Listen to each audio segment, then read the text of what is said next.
ऐसा माना जाता है कि पति पत्नी का रिश्ता ऊपर सातवें आसमान पर कहीं तय होती है। तो ऐसा माना जाता है कि यह रिश्ता 7 जन्मों तक चलेगा। लेकिन आजकल की परिस्थिति में यह भरोसा कहीं टूटता नजर आ रहा है। आमतौर पर अगर पत्नी गलती करे तो उसकी शिकायत पत्नी की माँ से ही लगाई जाती है। लेकिन क्या हो जब अगर माँ ही अपनी बेटी के साथ मिलकर अपने ही दामाद के खिलाफ साजिश रचे, तो फिर बर्बादी के अलावा कुछ हाथ नहीं लगता। आज की कहानी बिल्कुल वैसी ही है। नमस्कार, मेरा नाम है राजेंद्र मिश्रा और आप देख रहे हैं क्राइम अफेयर्स राजेंद्र, जहां हम क्राइम से जुड़ी सच्ची कहानियां हर रोज रात 8 बजे सुनाते हैं। और आज की कहानी सोनीपत जिले के बहालगढ़ की है, जहां पर 12 सितंबर 2025 को पुलिस को एक अधजनी लाश मिलती है। पुलिस को जब ये सूचना मिलती है कि वहां पर एक लाश उस इलाके में पड़ी हुई है, तो पुलिस मौका वारदात पर पहुंचती है। पुलिस जब वहां पहुंचती है तो पाती है कि लाश को जलाने की कोशिश की गई है, लेकिन लाश सही से जली नहीं है। इसलिए पुलिस जो है उस लाश को अपने साथ लेकर चली जाती है और पूरे इलाके में उस लाश की फोटो अपने मुखबिरों के सहारे घुमवाती है, ताकि कहीं से भी पता चले कि आखिरकार ये जलने वाला शख्स है कौन। लेकिन पुलिस को नाकामयाबी हाथ लगती है, क्योंकि उसकी शिनाख्त नहीं हो पा रही थी। पुलिस ने लाख कोशिशें की और उस व्यक्ति का शिनाख्त नहीं हो पा रहा था। वो लाश अभी भी गुमनाम थी।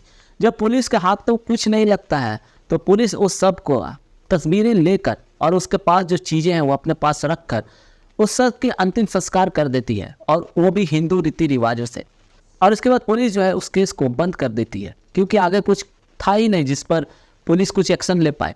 उस इलाके में तकरीबन 12 सितंबर से ही एक शख्स जिसका नाम था आस मोहम्मद उर्फ आंसू, वो लापता था। उसके परिजन उसकी तलाश में दर दर भटक रहे थे। परिजनों को कहीं से पता चलता है कि पास कहीं थाने में एक लाश है जिसकी शिनाख्त नहीं हो पाई है। परिवार वालों को अनहोनी की आशंका हो जाती है। परिवार वाले वहां पहुंचते हैं, पुलिस से बातचीत करते हैं। पुलिस के पास मौजूद तस्वीरें और पुलिस के पास जो सामान थी उसे देखते हैं। देखने के बाद वो शिनाख्त कर लेते हैं और वहीं पर रोने लगते हैं। पुलिस समझ गई थी कि उनके पास जो गुमशुदा लाश थी जिसका कोई नाम नहीं था, दरअसल अब उसका नाम मिल गया था। जी हाँ, वो और कोई नहीं बल्कि आस मोहम्मद का ही लाश था, जिसका अंतिम संस्कार पहले ही हिंदू समझ कर दिया गया था। उस शख्स को उसकी अंतिम विदाई उसके धर्म के अनुसार भी ना मिल पाई। खैर, पुलिस को जब ये पता चलता है तो पुलिस परिजनों से पूछती है कि आखिरकार क्या हुआ था। तो परिजन बताते हैं कि 12 सितंबर से ये जो लड़का है आस मोहम्मद, ये लापता था। फिर पुलिस ने उस शख्स के मोबाइल नंबर लिए, उसका सीडीआर निकाला तो पुलिस को पता चला कि उसको आखिरी फ़ोन कॉल उसके ही जीजा समीर ने किया था। जब समीर की खोज में पुलिस आगे गई तो पुलिस को पता चला कि समीर और उसका भाई साजिद फरार चल रहे हैं। पुलिस को समझ में आ गया कि यह और कुछ नहीं, हत्या का मामला है। पुलिस FIR दर्ज करती है और जांच को आगे बढ़ाती है। पुलिस को तुरंत ही पता चल गया था कि हो ना हो इसकी पत्नी, इस शख्स की पत्नी भी इसमें शामिल है। वो पत्नी शबाना को अपने साथ लेकर आती है और कड़ाई से पूछताछ करती है। उसके बाद जब शबाना टूटती है तो कुछ ही कहानी इस प्रकार निकल कर आती है, जो कहानी सच में चौंका देने वाली होती है।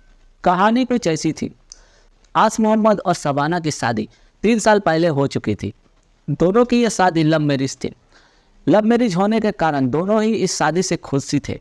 और शुरुआत में तो सब कुछ ठीक ही लग रहा था। शुरुआत में क्या, ऊपर से भी सब कुछ ठीक ही लग रहा था। किसी को शक नहीं था कि इस तरह का कुछ वारदात उनके साथ होने वाला है। आज मोहम्मद अभी शादीशुदा जिंदगी में लगभग खुशी था। तभी उसे अचानक 10 से 11 सितंबर की रात को फ़ोन आता है। फ़ोन पे दूसरी तरफ उसका जीजा समीर था। समीर आंसू मोहम्मद को अपने पास बुलाता है, कहता है आओ तुमसे कुछ बातें करनी है। क्योंकि घर का रिश्तेदार था, जीजा था, दोनों के बीच में रिश्ते भी काफ़ी अच्छे थे। तो आंसू को किसी तरह की कोई भी भनक नहीं लगी, किसी तरह की किसी अनहोनी की आशंका नहीं हुई।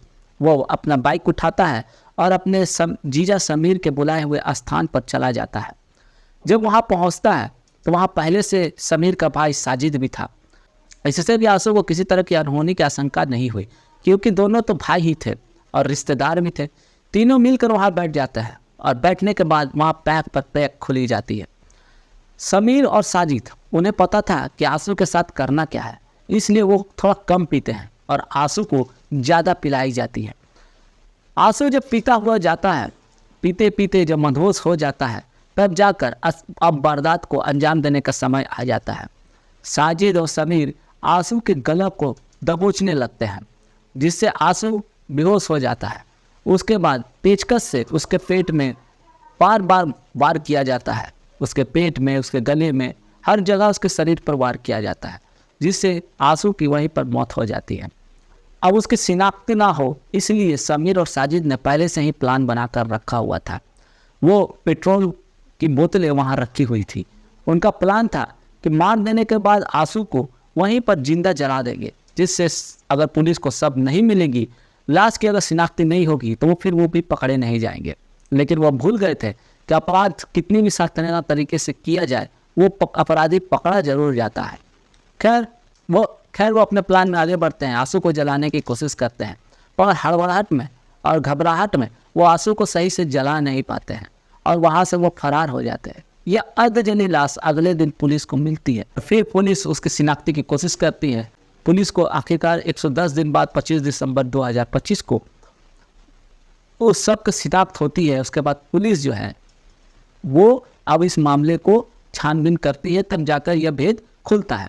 खैर अब पुलिस के सामने सारी पटकथा खुल गई थी, लेकिन अभी भी सवाल यह था कि साजिद और उसका भाई समीर आखिर कहाँ लापता है। तो साजिद और समीर की तलाश जब की जाती है तो पता पुलिस को आखिरकार 1 जनवरी को यह सूचना मिलती है कि वो मुरथला इलाके में साजिद और समीर को देखा गया है। पुलिस वहाँ छापे मारती है, तब जाकर पुलिस उन्हें भी अरेस्ट करती है। बात तो ये है कि उसकी हत्या कैसे की गई। अब यहाँ पर कहानी यह थी कि आखिरकार उसको मारा क्यों गया। तो इस प्रश्न का उत्तर आस मोहम्मद की पत्नी शबाना देती है। दरअसल शादी में के पहले सब कुछ तो ठीक था, वो आस मोहम्मद से ही प्यार करती थी और लव मैरिज उन दोनों के बीच में शादी हुई थी। उसके बाद धीरे धीरे शबाना का जो नज़दीकिया है वो उसके जीजा समीर के साथ बढ़ने लगती है। दोनों के बीच में अवैध रिश्ता भी कायम हो जाता है। यह समीर बताता है कि वो आस मोहम्मद को मारना नहीं चाहता था। वो कहता था कि हमारा रिश्ता ऐसे ही चलता रहे तो क्या दिक्कत है, लेकिन शबाना चाहती थी कि नहीं, आस मोहम्मद को रास्ते से हटाया जाए, इसलिए उसने यह वारदात को अंजाम दिया। ये पुलिस को समीर ने बताया जब वो पुलिस अरेस्ट हुआ। और सबसे घिनौनी और चिंता वाली बात जानते इस कहानी में क्या है कि इन सब में उसकी माँ हलीमा का भी साथ था। हलीमा अपनी बेटी शबाना का पूरा समर्थन कर रही थी कि वो उसके दामाद को यानी अपने शबाना अपने पति की हत्या करे और फिर समीर के साथ पे वो नई जिंदगी शुरू करे। आजकल के समय में जो रिश्ते इतनी तार तार हो रहे हैं उससे बहुत बार संकोच भी पैदा होता है। पूरी मामला तो खुल गई है और सारे पुलिस की गिरफ्त में है। अब आगे चलकर ये अपने कर्मों का सजा पाएंगे, पुलिस इनके खिलाफ सख्त एक्शन जरूर लेगी। दोस्तों ये थी हमारी आज की कहानी। मिलते हैं अगले वीडियो में एक नई कहानी के साथ कल रात ठीक 8 बजे इसी चैनल पर। तब तक अपना ख्याल रखिएगा और सुरक्षित रहिएगा। तब तक के लिए इजाज़त दीजिए। नमस्कार।